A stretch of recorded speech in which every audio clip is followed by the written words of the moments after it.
स्थानिक गुन्हे अन्वेषण शाखा सांगली यांची कारवाई। चेन स्नॅचिंग करणारा मोका गुन्ह्यातील आरोपी जेरबंद, 2 गुन्हे उघड, एकूण 2,20,000 रुपयांचा मुद्देमाल जप्त। दिनांक 22/5/2026 रोजी स्थानिक गुन्हे अन्वेषण शाखेकडील सहाय्यक पोलीस निरीक्षक लहू थाटे यांच्या पथकामधील police head constable Sagar Lavte, police head constable Anil Kolkar, police constable Vikram Khot यांना त्यांच्या गोपनीय बातमीदारामार्फत बातमी मिळाली की सदरचा गुन्हा रेकॉर्डवरील मोका गुन्ह्यातील आरोपी हैदर अली सरफराज कायम व 29 वर्ष राहणार इराणी इमामबाडा, मुंब्रा, तालुका ठाणे, जिल्हा ठाणे येणे व त्याचा साथीदार इम्रान इराणी राहणार गुटंकल, राज्य आंध्र प्रदेश व सादक इराणी हा राहणार गदक, राज्य कर्नाटक याने मिळून केला आहे।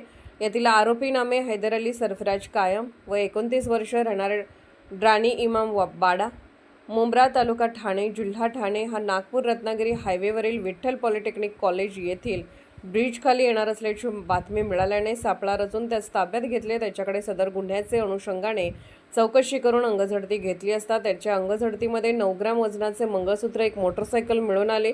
सदर मुद्देमालाबाबत चौकशी केली असता सदर मुद्देमाल सांगली ग्रामीण पोलीस ठाणे गुन्हा रजिस्टर नंबर 133/2026 BNS 309-435 प्रमाणे दाखल गुन्ह्यातील असल्याचे निष्पन्न झाले। सदरची मोटरसायकल ही इम्रान इराणी यांची असल्याचे सांगून सदरची मोटरसायकल ही गुन्हा करण्यासाठी वापरली आहे। सदर मोटरसायकलबाबत अधिक चौकशी केली असता मोटरसायकलबाबत 2024 साली बृहमुंबई पोलीस ठाणे गुन्हा रजिस्टर नंबर 787/2024 BNS 303-2 प्रमाणे गुन्हा दाखल असल्याची खात्री झाली।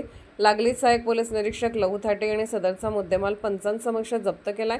सदरचा आरोपी हा मोका गुन्ह्यातील सराईत आरोपी असून त्याच्यावर महाराष्ट्र, कर्नाटक राज्यात विविध ठिकाणी चेन स्नॅचिंगचे गुन्हे दाखल आहेत। सदर आरोपी जप्त मुद्देमाल पुढील तपास कामे सांगली ग्रामीण पोलीस ठाण्याच्या ताब्यात देण्यात आला असून सदर गुन्ह्याचा पुढील तपास सांगली ग्रामीण पोलीस ठाणे करत आहेत।